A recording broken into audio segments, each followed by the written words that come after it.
ጥፍርና ጠጉር መቼም ሀገር አያበለጽግ። እንደው ምን የሆነ የዚህ የጥፍር ውጤት የአውሬነት ምልክት ነው። ሰደበን እንዳትሉ ተጠንቅቃችሁ ነው። ድሮ ጥፍር መባል ባለጌ፣ ስራ የማይሰራ ስድ፣ መረን፣ ቃጫ የሌለው እግዚኦ መሐረነ ክርስቶስ።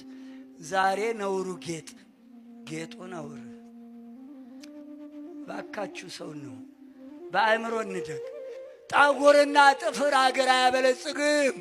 ውስጡ ያለውን ጠጉሩን ግፍፍ አድርግና ውስጡ ያለውን አሳድገው።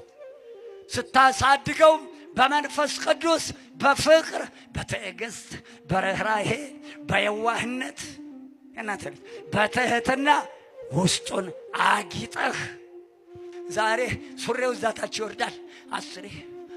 አስሬ ወደ ላይ አንዴ ወርዷል።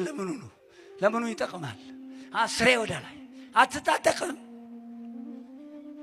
ቆዳው ሁሉ በየሜዳው እየተጣለ ነው። ማን ያልፋው? ሙያ የለ ወሬ ብቻ። አረ እጃችሁ ይቆፍር፣ እጃችሁ አርሰናል ይላል። ጓሮ ጎመን የለውም እኮ ጓሮ ጎመን የለው። አርሰናል ብሎ አፉን ሲከፍት ያመሻል። የጠገበ ነጭ ሲራገጥ ያመሻል። አትስልም፣ አትፍቅም፣ አትጽፍም፣ አትቆፍርም፣ አትቀርጽም። አረ ተው፣ አቅምህን ወቅ።